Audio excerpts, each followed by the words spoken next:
What's good, y'all? Welcome back to the Playmakers Corner podcast. I'm your host for today, Coach V, Simon Voyanos, aka Coach V, and we're back for another season of women's college flag football here on the NAIA level. This is going to be our fourth season covering this thing, and we are super excited. You know, there are a lot of players that we've been covering since their freshman year, now entering their senior season.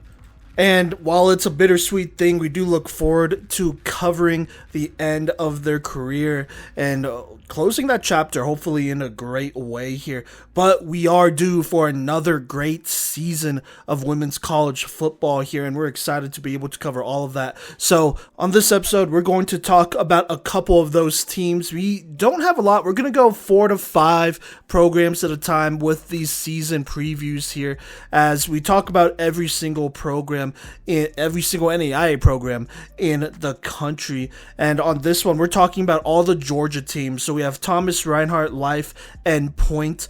All of these squads are part of the Sun Conference, and, you know, there's going to be a lot of games between these 4 teams as well. And so on these previews, not just for these teams, but for the rest, we're going to talk about last season, recapping all of that, talk about the players that we recognized with our awards, the players that were recognized in their conference as well, and then talk about some departures, some additions as well, both in the player side of things and the coach's side of things.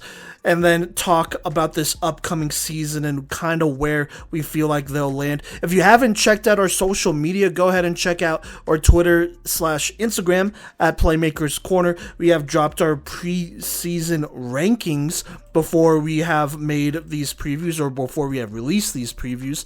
And so all these teams have already been ranked here, and I'm just going to say it before we hop into these segments. But at number 3 is Thomas. At number 9 is Life. And then tied at 13 is actually Reinhardt and Point. We feel like they're in very similar spots as a program. And compared to other teams in the country, we feel like they are, you know, pretty correctly at that position there, 13 through 16, with the potential to move up. So without further ado, let's go ahead and hop into these preseason previews. All right, now let's go ahead and talk about Thomas here, who will be entering their 4th year, which is crazy because their inaugural class, I mean, we've covered them all 4 years, so it's a special group. But before we talk about the players, I'm getting a little bit ahead of myself. Let's go ahead and talk about last season in 2024. Last season, they were slightly worse. Back in 2023, they actually went 20-3, playing 23 games total. And then here in 2024, they went 17-4 here. Part of that was because their season was cut slightly short and whatnot, and so you could kind of attribute some of those, or I guess the smaller amount of games, to them not going as deep in the playoffs. So for the first time in a while, the last 2 seasons leading up to 2024, they made national championship appearances, which is pretty good, and I believe were Sun Conference champs in those 2 years. But last year, like I said, went 17-4. They only suffered 2 regular season losses. The first one was against Warner, 7-13 at Warner. That game kind of just got away from them. That was also their second game of the season, so can't really complain too much about that one. But the second loss they suffered would be to Kaiser just a couple weeks later here. They would only lose to them 0-6 here. Other than that, they got some big wins in the regular season, including their first one against Weber, 51-6. They beat Ottawa 24-12 by a pretty good margin over there. They beat other teams like St. Thomas 26-6. That's a dominant win right there. They beat a couple out of state, or I guess out of conference teams in Milligan and Campbellsville by 53 each. Reinhardt by 46. So this team was rolling here. And then in the postseason, here's how it went down. You know, they beat Reinhardt in the quarterfinals 42-0, beat Warner in the semis, which is kind of crazy how much they won by, but they won 26-0, a dominating performance before losing to Kaiser in the championship game again. 0-6, another 0-6 loss here. But I mean, it's not like they couldn't have won that game. They had their chances. Now going to the national tournament here, they dominated pool play, beating Reinhardt 71-0, and then they beat Kansas Wesleyan in a dominating fashion 33-7. That would launch them into the gold bracket here, where they would go to the semis and fall to Kaiser again. This time 0-20. It was just not their year. Let me not say that. I feel like against Kaiser, it was not their year. They lost to Kaiser 3 times last season, which before, I don't think they lost to them before this season. I could just be wrong though. I could just be wrong. Let me double check that actually. Don't want to be spreading misinformation. So yes, they actually beat Kaiser 6 times in a row here. And then last year in 2024, they didn't win at all. They lost 3 times. Like I said, 2 were by literally a touchdown, and then 1 unfortunately was in the semis where they lost 20-0. But this was a matchup they were dominating, and so kind of an off year, just a little bit for Thomas in that sense, but still a very successful year, a very good year. I mean, they were a top 5 team, at least top 5, top 3 team throughout the whole season.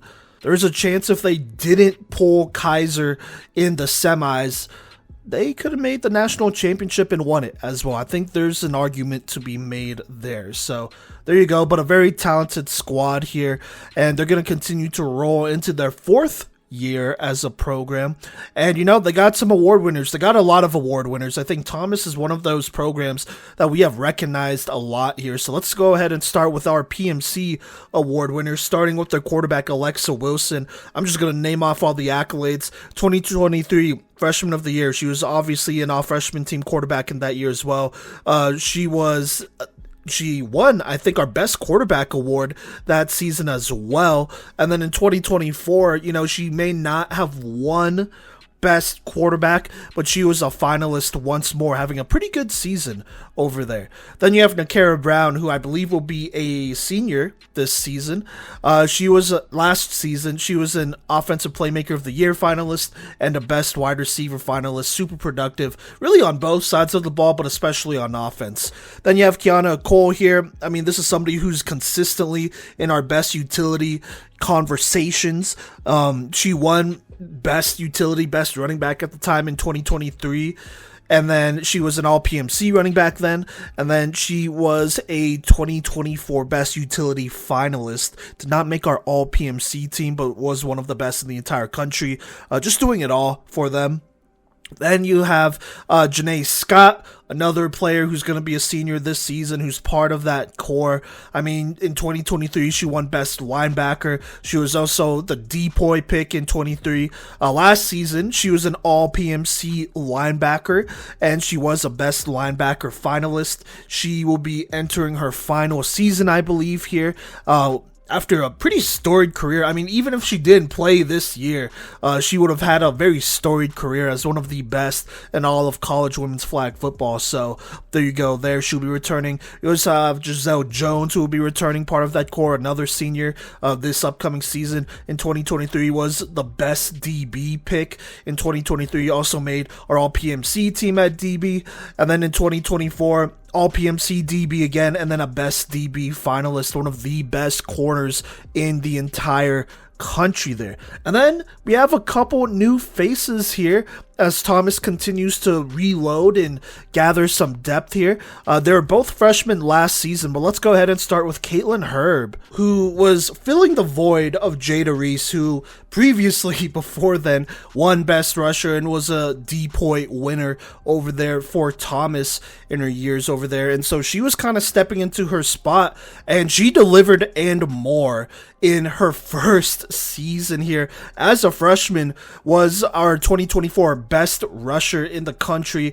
She was also a DPOY finalist. She was an all PMC rusher, and then obviously an all freshman team rusher as well. One of the best ones in the entire country. I mean, there are just games that she would take over here. And Thomas, I mean, they're developing that I'd say, identity and reputation as a tough defensive team that is super disruptive up front and very opportunistic here. And Caitlin Herb, it was a great part of that defense and how successful they were last season here. On top of that, they also bring back Maddie Hoagland here, who was an all-freshman DB playing a lot of corner over there.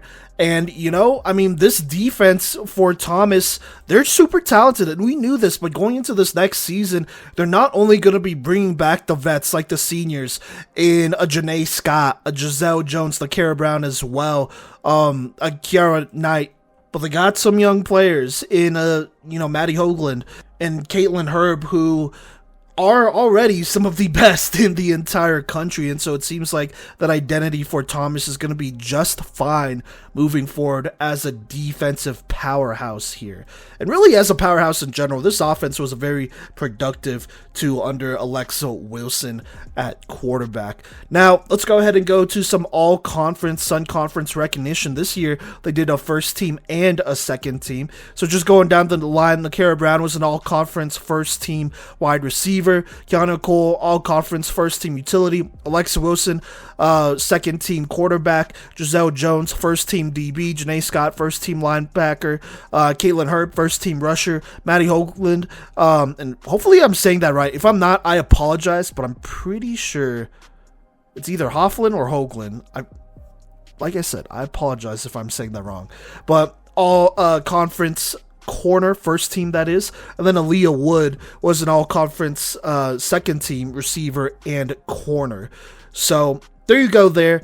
But let's go ahead and talk about some of the players who are no longer on the roster going into this next season. Either they graduated, transferred, or they're just not there anymore.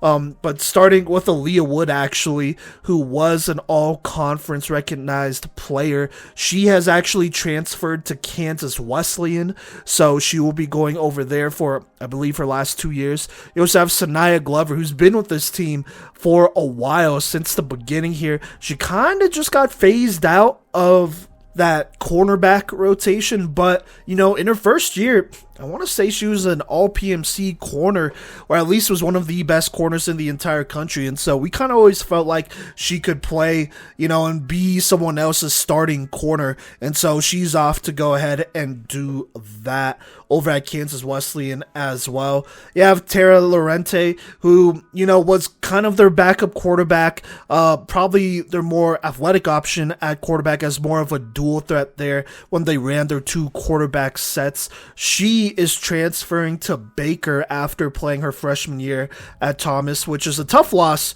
for them because Alexa Wilson, she's going to be graduating in a year or so after this one, that is. But hey, it is what it is.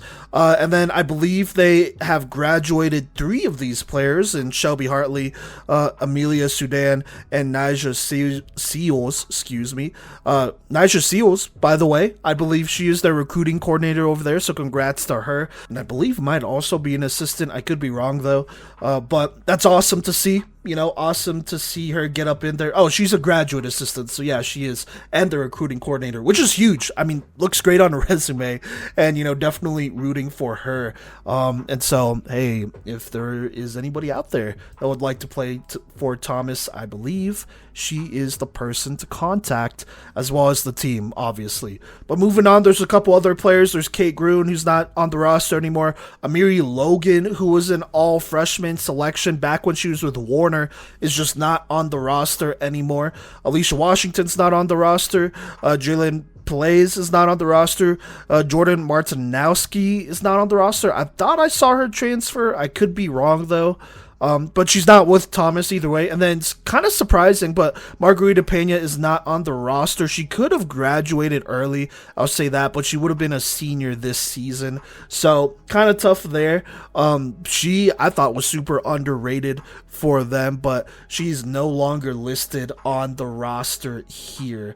So going into this next season, things are definitely going to be interesting. But, before we talk about that, they do bring in a couple players. Not a whole lot, right? Not a whole lot, but they do bring in a couple. Let's go ahead and start with Zariah Hercule, the 5'7" wide receiver DB from Wekiva High School, I believe in Florida. She will be joining here. Destiny Lockett, she actually played for Florida Gateway College, which I believe are the two-time JUCO women's flag football champs. So she will be a junior, kind of another veteran presence really to be bringing in, which I think is big time. She is a wide receiver / linebacker who will be playing for Thomas this year, and so I think that's going to be kind of big time. You could probably expect her to have a solid role there. Then they also bring in Kennedy Warren Young. She is from Grayson High School, I believe. It's the Grayson in Georgia. I could be wrong though. Her hometown's listed is Chicago, Illinois, but she plays wide receiver DB. And then last but not least, they bring in 2 quarterbacks here to replenish their quarterback room with Tara Lorente and Shelby Hartley leaving here. They brought in some quarterbacks, and I like who they brought in. They first off bring in a transfer from St. Thomas, the longtime starter for them, Holly Neer. I believe this is her COVID year, so her 5th season technically playing for them, and I want to say, I mean, she's listed on the roster, so I'm going to assume there's nothing barring her eligibility for this season, but she is going to go ahead and be playing here for Thomas, so that gives them a good veteran quarterback with starting experience to, help Alexa Wilson along and whatnot, as well as this other young quarterback who is, I mean, she's the only underclassman quarterback on this roster right now, but probably currently the heir apparent to Alexa Wilson someday, and that's Keelan Coleman from Wellington High School in West Palm Beach, Florida, I believe, or maybe she's just from West Palm Beach, but Keelan Coleman, she is the only underclassman quarterback on this roster here. A very talented quarterback as well, and so Thomas's future feels like it's pretty secured, at least at that spot. I think they're very strong at quarterback here, and so they should feel good about that moving forward here. So there you go. I mean, that's Thomas. They're going to rely on a lot of their vets here, as they should. I mean, I'm looking at, the OG core that they brought in as freshmen: Nakara Brown, Kiana Cole, Giselle Jones, Janae Scott. They're all going to go ahead and do their thing as well. Kiara Knight, I keep forgetting to mention her, but super underrated. Definitely a threat out there wherever she plays at wide receiver or a safety. You really cannot forget about her. And then they have a whole bunch of other great players as well. I don't know if I mentioned Giselle Jones, but she's obviously on there as well. I mean, Holly Neer, I think her experience as a veteran is really going to help out Alexa Wilson and that quarterback room in general.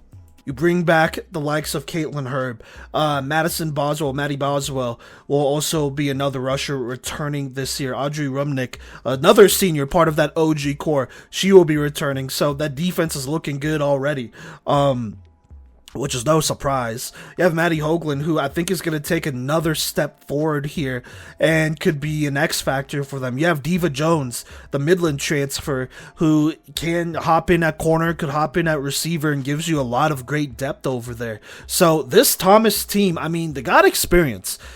There's not going to be many teams that can stop a defense with this much experience. Or should I say, many teams that could score on a defense with this much experience.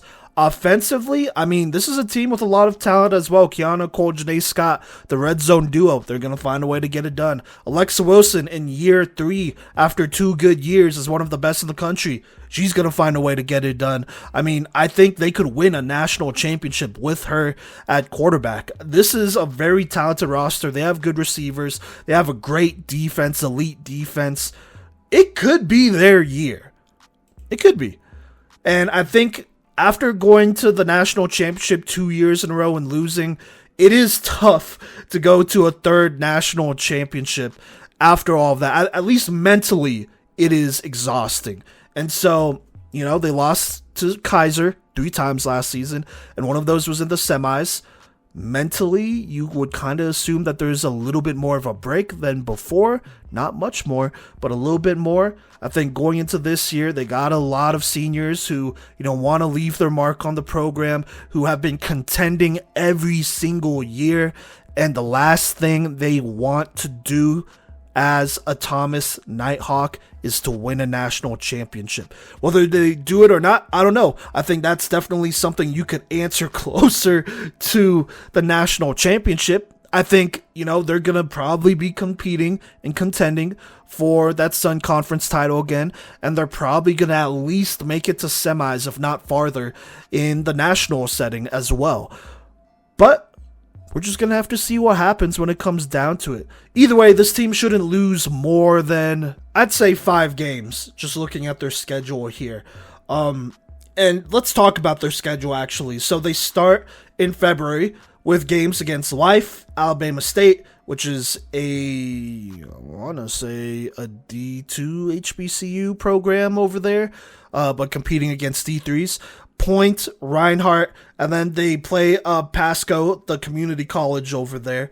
I think those are probably all wins. Life and Point, and I should really say all the Georgia teams, Life, Point, Reinhardt, they've all gotten better, I would say, compared to last season. So I'm not expecting surprises, but you can't underestimate them. It's only your state for so long, right? Then after that, I feel like there is, it's listed off on a bunch of other people's team websites, but they have a tournament down in Tampa, so that's going to happen on the 14th and 15th. Then they play Kaiser. Tough game, but that's the one time they play them in the regular season, and that'll be at their home complex in Thomasville. So there you go. The next toughest game is probably St. Thomas. That's going to be at Miami Gardens, literally almost a week and a half or 2 weeks after that Kaiser game. And then after that, they play Weber and Warner at the end of the season on the 4th and 5th here. So, they don't play in Ottawa. They don't play many, I believe, cross-conference games, which could be a good thing or a bad thing, but at the end of the day, you just got to find a way to go ahead and get it. This is a talented group. They have the head coach and Coach Palmer, who's great over there.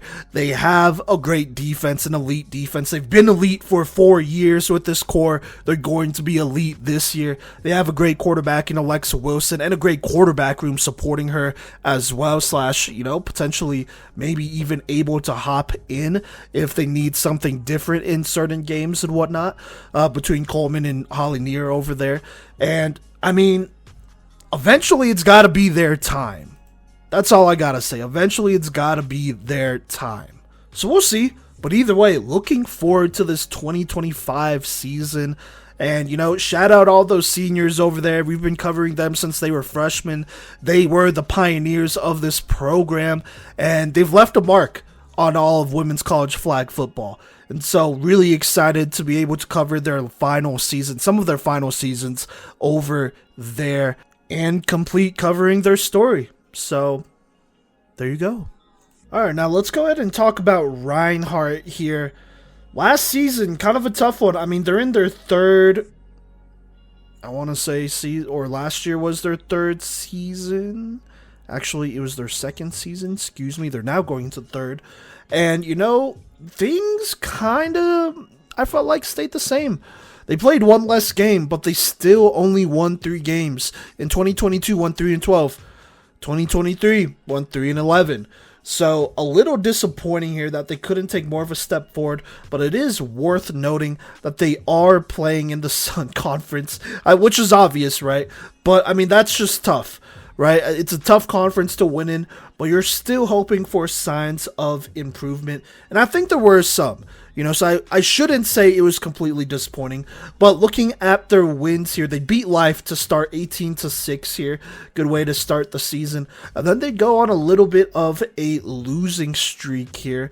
They would eventually, they would eventually win against Milligan almost a whole month later. Which is tough there, but they get a 20-6 win, and then their other win was technically a forfeit here. which is tough there. And actually, now that I'm looking at their schedule, I'm pretty sure they played 2 pool play games in the NAIA National Tournament. And I know I'm not going to go too much into it, but there was an incident that happened, and that was just kind of a rough tournament for them over there. So, there you go. They did have a couple close losses here. They lost the point 19-13. Fort Lauderdale 13-12. Weber, which is a quality game in my opinion, they only lost 19-12 in that game. So there were some improvements. They also lost to Weber again 19-7 a couple weeks later. So, there are some things to be happy about. But, obviously they were not super happy with how things went, as they would end up firing their coach after her second season here. And they would go ahead and hire Tyrone Poole. And yes, that is the former NFL player and I believe Super Bowl champs. I want to say he started for the Patriots in one of their Super Bowls. He will be joining the team as their new head coach going forward, so we'll see what happens. But before we talk about all of that, let's talk about the players that we could recognize here, starting with the 2 that we have recognized, or that we did recognize on this team. Adrian Brustmeyer, she was an all-freshman linebacker, and then Janiyah Thomas, she was another all-freshman linebacker. So back-to-back years with all-freshman linebackers. But unfortunately, they do lose a couple key players here, which is tough. Adriana Brustmeyer, she goes ahead and transfers in conference to Warner. That's a tough one. They lose to Shea Branham to Life. That's another tough one. Probably one of your better athletes as well. They also lose a couple other players like Jada Vick, Destiny Curtis, Caroline Small, and Alicia Wyatt, who Wyatt was their starting quarterback and had flashes last season. But she is no longer listed on that roster here. So, unfortunately, they're going to have to figure out that position once more. I mean, we were all pretty sure that she would be their quarterback of the future, but she is no longer there. They do bring in a lot of players, though. Tyrone Poole got pretty busy over there. And so they bring in Blythe Townsend, just doing it all. Running back, safety, wide receiver, linebacker from Georgia. Anna Rodriguez, same thing from Georgia.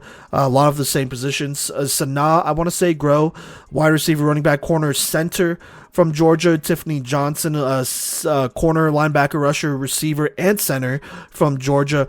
Kaylee Kent, listed at quarterback, wide receiver, safety, and linebacker as well. But one of the couple quarterbacks they brought in here, which I think will be very interesting to say the least here. You could probably expect her to be somewhere in the mix in that quarterback competition. They bring in Rebecca Jenkins, wide receiver, safety, center from Georgia. Jayla Sessions, cornerback, rusher, linebacker, wide receiver. I'm actually just going to say this right now. All these players except for one are from Georgia. So there you go. Michaela Cooper, wide receiver, linebacker, rusher. And then Tyra Poole, wide receiver, linebacker, safety, running back. I want to say I don't know. Maybe it's not professional to say that, but I want to say she's related in some way to Tyrone Poole. We'll see.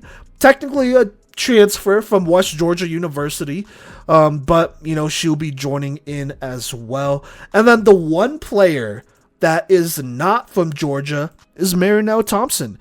Actually, from Texas, Cedar Park, Texas, Leander High School, and one of the many faces of Texas Fury, one of the premier flag football teams in the entire country here. She is, very well known, I feel like, in the flag football community. And for her to go to Reinhardt, I think really gives them a clear wideout one option, or somebody who can develop into a wideout one option for them, which I don't know if it's something you can say they exactly had in years past. In years past, it felt like they actually ran the ball a lot here. So they do bring in some really good talent, but they have some good athletes over there on the roster still, just going down the line.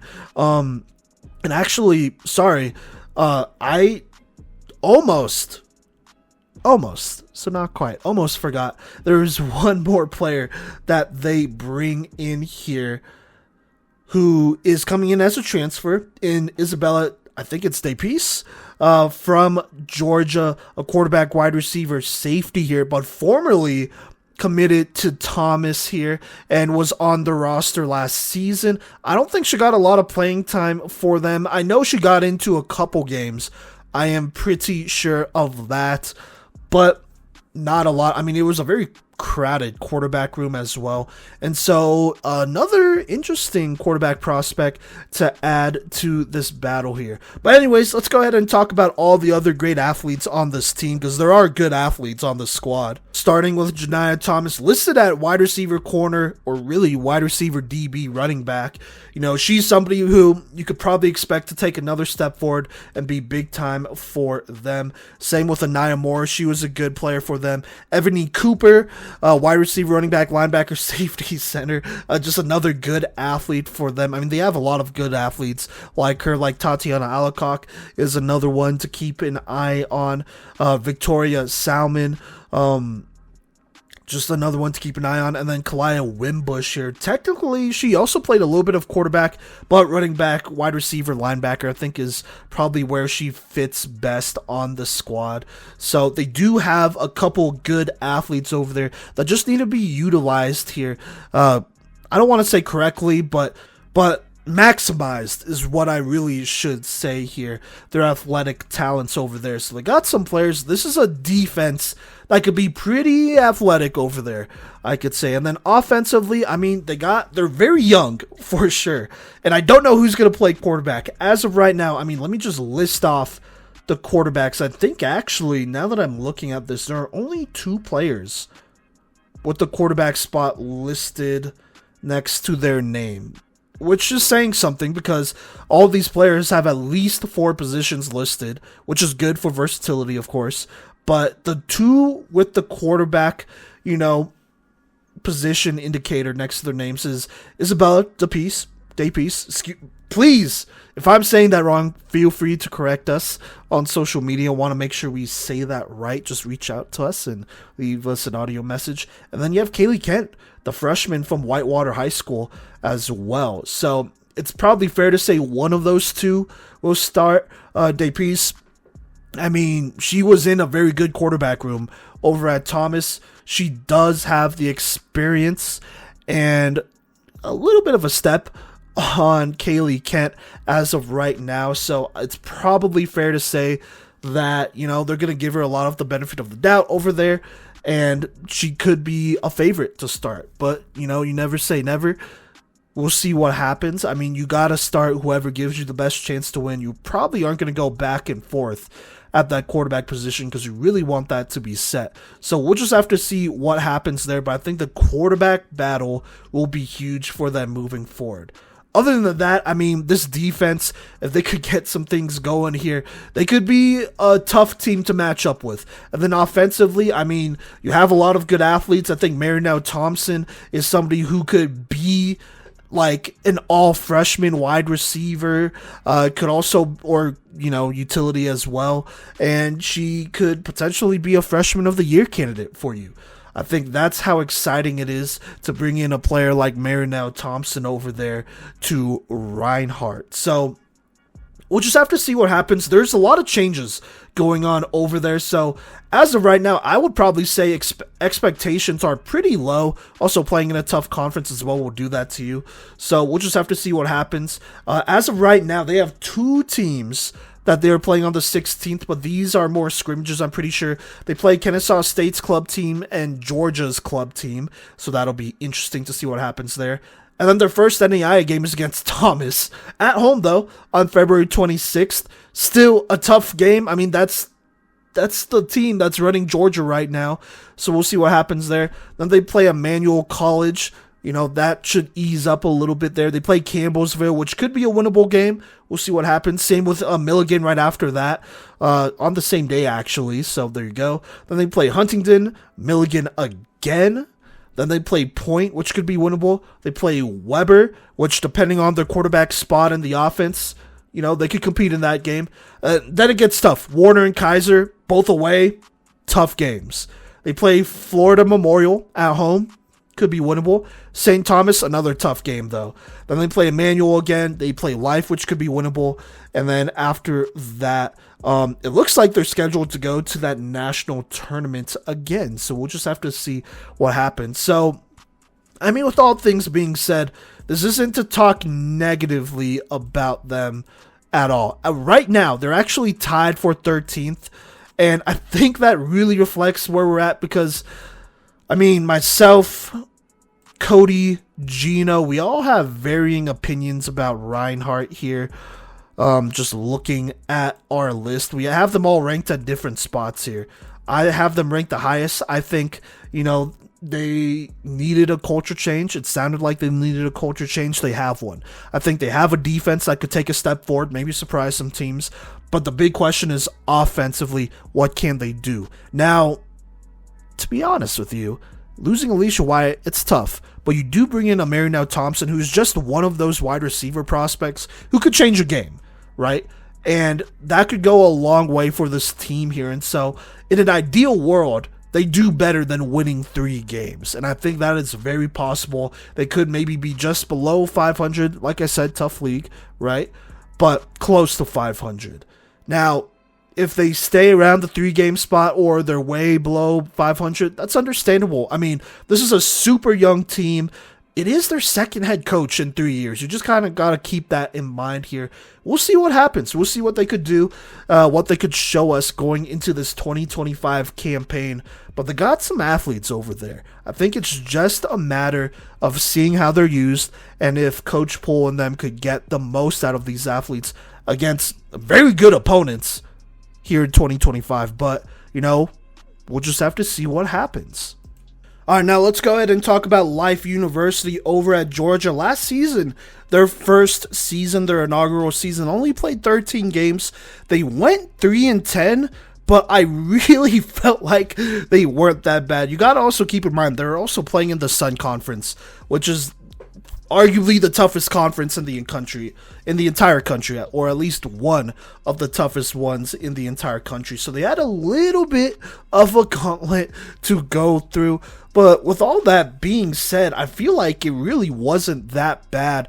And I mean, if you already seen our power rankings, we ranked Life pretty high up there. They're at number 9 here in the preseason here, and there's some good reason. I think there's a lot of things that we saw that we liked, and we see the vision for Life moving forward. But let's talk about last season first. To start, they got their first win in program history with a 12-0 win over fellow first-year program Point.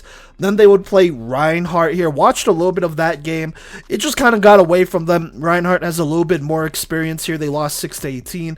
Then they played Milligan in a wild, I can't even remember, triple, quadruple OT type of game, I'm pretty sure. And that was a tough one. That was a heartbreaker. They lost at home 28-29 here. But they showed a lot in that game. That might have been one of the most entertaining games we've seen all season. Arguably one of the many great games that could be considered for Game of the Year in that 2024 campaign there. But moving on here, they would then play Thomas, which is tough. They lost 31-0. They would beat Fort Lauderdale, which is a junior college, 30-12. And then they would lose in overtime again to Campbellsville, 6-12. Another tough overtime loss here. Following that, they would go to Florida Memorial, and they got a pretty big win against a very athletic team, to say the least, 33-27, and I feel like that does not describe or do them justice with how dominant they were in that game. They kind of let FMU sneak their way back into it, but they're up by a lot, I'm pretty sure, in that matchup there. Then they play St. Thomas, which is a tough matchup again, another experienced and talented and deep team. They lost 33-6. Then they played Weber, and this was a good showing, but they just could not quite get it done, losing 21-19. Another experienced team over there. Then they played Warner, kind of close, but couldn't get on the board. They lost 20-0. They played Milligan again, and that one was just not close. They lost 12-34.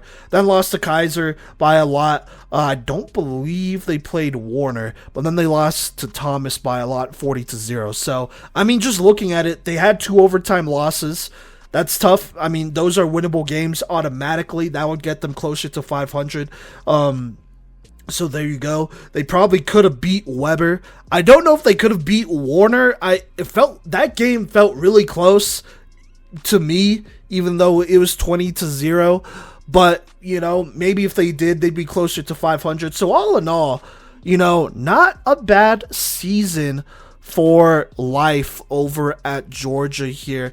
Let's go ahead and talk about the players that we should recognize here, starting with their wide receiver, Alteria Gooch. She was electric all season, and she made some great plays. She really emerged as the wideout one, arguably their number one option on that offense over there. So she was absolutely big time for them. And she made our all freshman team as a wide receiver. So that's huge. And then they bring in a quarterback who is actually transferring from the University of St. Mary in Kansas here.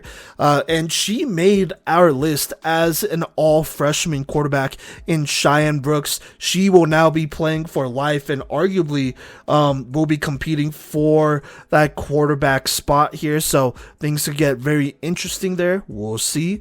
And then I think that is it as far as PMC recognition goes. We're going to talk about more players, but I just wanted to get that out of the way. I think they had one person in Lizette Fernanda Ruiz Franco who was a special teams first team player. But other than that, that's pretty much it. So there you go. Altiera Gooch, you could expect her to have another big time season. I would be surprised if she didn't, to be honest with you.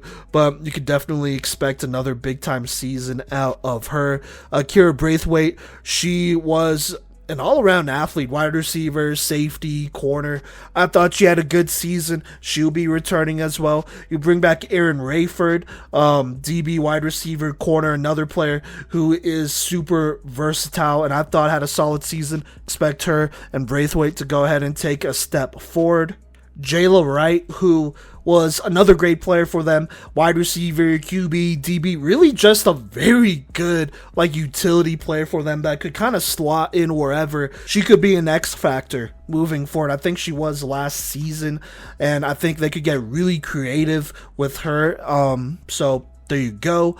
And then I'm just going to throw this out there as well. Listed hometown Colorado Springs, which is currently where I live right now. And shout out Colorado in general. So super excited for her. But just a couple other key players to talk about. Now, let's go ahead and talk about some of the departures, though, because they are losing a couple players here, which, is just rough. Right? And it's not unexpected. You are going to naturally do that. But I think the biggest player that they are losing, which is just tough in general, is Kamaya Graves. She played a lot of quarterback for them last season. I think she eventually kind of took over that quarterback spot here. And she was a good dual threat. She really was. And she's just not listed on the roster. And so that's definitely tough. Definitely tough there.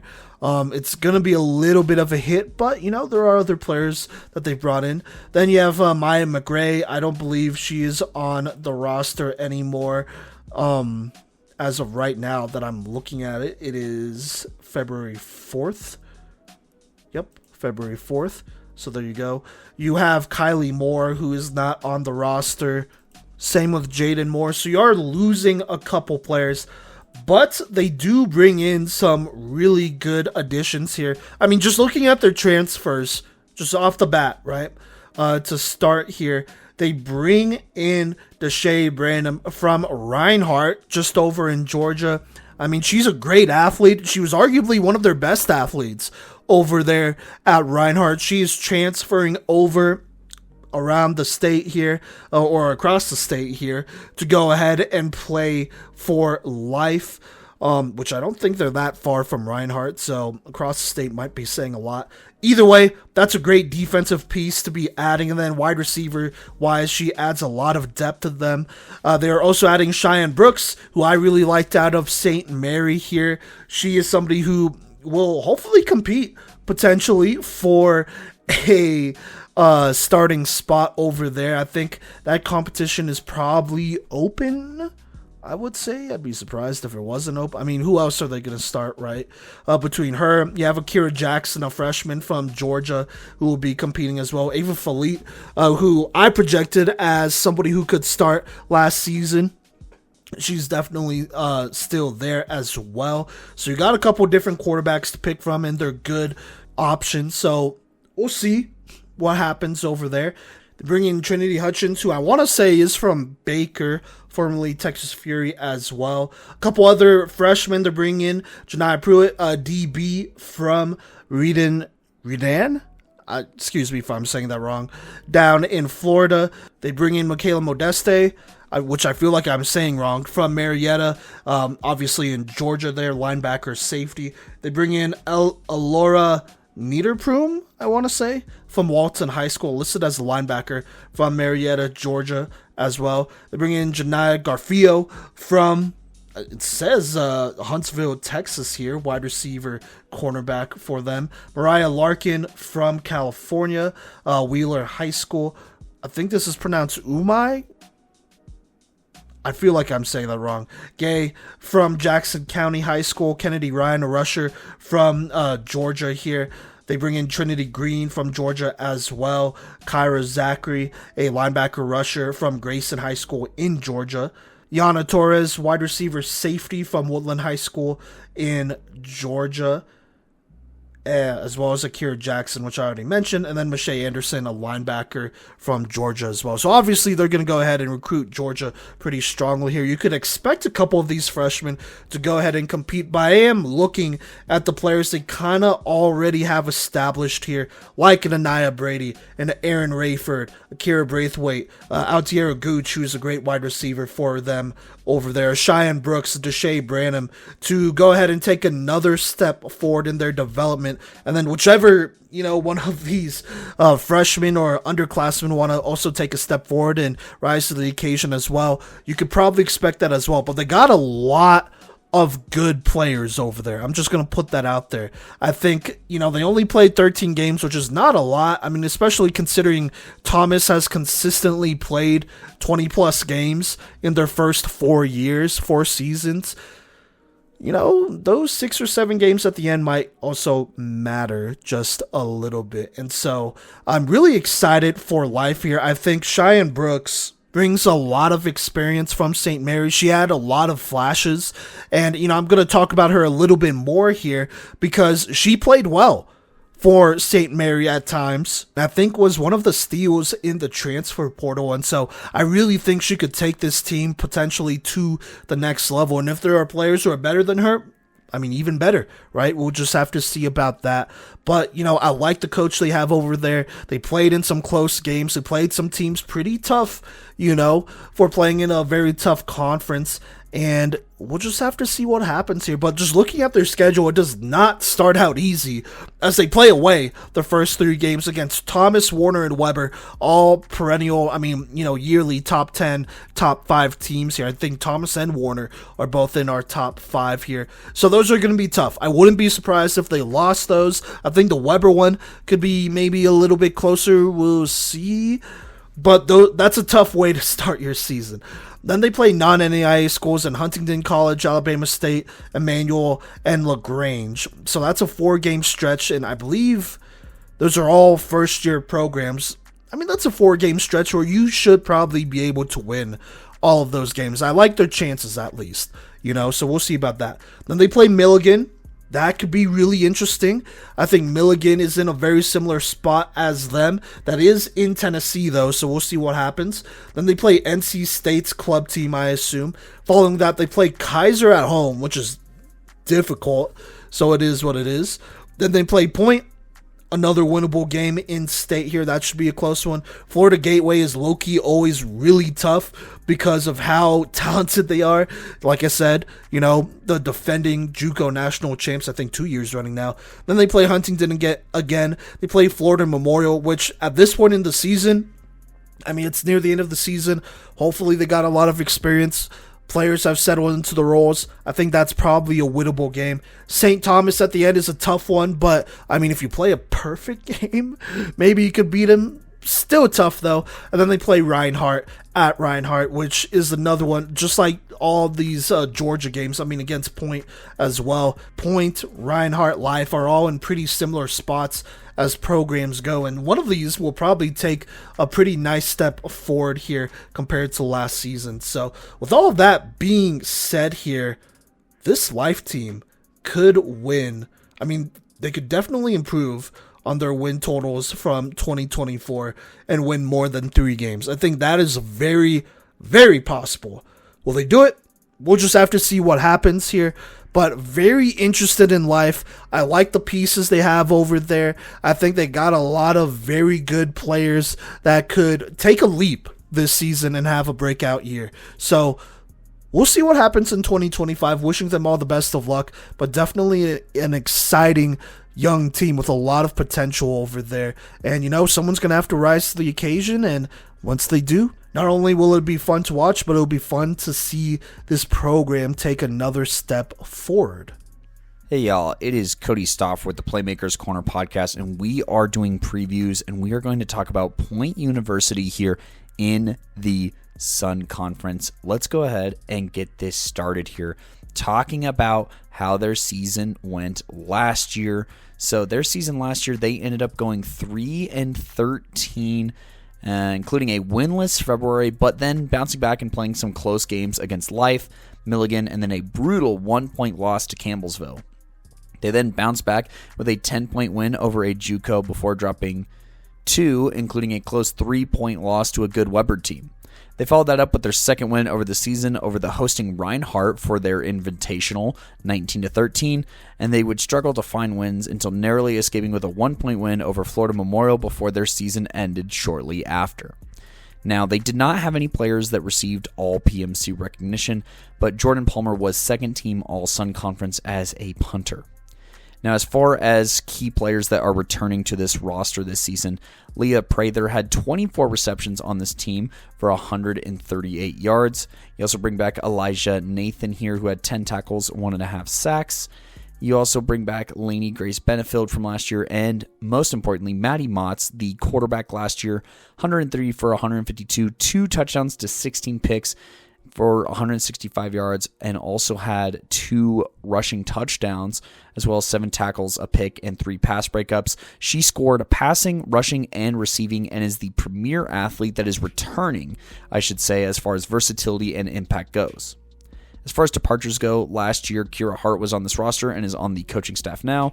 They also lose Esther Udo, Alexandria Jackson, Kalia Worrells, Jaliyah Kelly, Darcy Wright, Destiny Ellison, and Jordan Palmer, to name all of those who were on the roster last year, but not this year. Now, as far as additions, I have this separated into 2 different ones. They got some transfers, such as Tishiana Poole from Reinhardt, Destiny Curtis from Reinhardt. You also get Claudia Taylor from Florida Gateway Community College, who seems to have pretty good top speed based off of a big run that was in her high school film, as well as Kenzie Fillion and Kanira Shahid, all out of Florida Gateway Community College. So they have a ton of players who've been in the college flag football scene coming in to help bolster this roster and help fix some of the patches that are left behind. But their freshman class was quite big. They recruited very, very well and gathered in a total of 4, 5, 6, 7, 8, 9, 10, 11, 12 players to really just give this roster some depth, size, and motion heading forward. In this class, they appeared to recruit 3 linebackers, Victoria Robertson, Ricari Janvier or Janvier, and NAIA Knighton. They also have a few wide receivers such as Zoe Harvin, Anaya Robinson, Marissa Melendez, and then a rusher. Jayla Spencer was the only one listed at rusher as a part of this incoming class. And then at defensive back, Desaria Polite and Kenyi Robinson were Aitza Lee, by the way. So sorry for all those names that I probably just butchered. That last one was probably Aitzai Lee. But anyways, 2 quarterbacks came in, and they are going to look to play those, I would assume, over Maddie Motts and use Maddie more in a role that suits her a little bit better here. And one of those that caught my eye was Amara Davia here As a quarterback, she threw for 3,265 yards and 48 touchdowns to 15 picks, leading her teams to the quarterfinals in Georgia. Watching her film, she's got a strong arm and can push the ball downfield, but I can easily see how the interceptions might happen as she goes for more zealous windows with the arm talent that is at her beckoning. She's also a great athlete who can still push the ball downfield off platform, and she should be a major upgrade, I think, at the quarterback position for Point. Now, looking ahead at their schedule / also behind to an extent as a game has happened, so listen for that recap here. But they opened up their season February 1st against Milligan, and then listed also was Columbus State University. Now, I'll let Simon do the full recap, but do know that they did falter against Milligan here and ended up losing this game. But on the bright side, it was still a pretty close game. They appeared to battle pretty hard here and tried to just kind of stick with it here in a close 12-7 loss. Now, after that, they are going to be back on February 14th on Valentine's Day against Emmanuel and then Alabama State University. So a couple of non-NAIA opponents before bouncing back against a tough Thomas team at home. Now, March, Florida Gateway Community College will start off their month, and a couple of those players who transferred over will be looking to try and topple that program that they just passed along, but they also will play Pasco as well on that same day. In the middle of March, they'll play Huntingdon College, that is a JUCO in Alabama, and then they will be at home versus Florida Gateway before finally facing another NAIA opponent in Life, who is located in Marietta, Georgia. So you heard that right. Until March 17th, they will have only played 2 NAIA opponents, but starting March 20th, they got Life on the road, Reinhardt at home, at Kaiser, at Florida Memorial, and at St. Thomas. So hopefully they're looking to build some chemistry through these JUCO games and improve the skill, especially get these young players involved before heading into their conference play here, where they have that pretty tough stretch. And then into April, they have Warner and Weber, both hosted in the same weekend, and then finish their regular season against Alabama State. So for this Point team, I think they're looking to just establish a culture, establish a program, get some of these players involved here.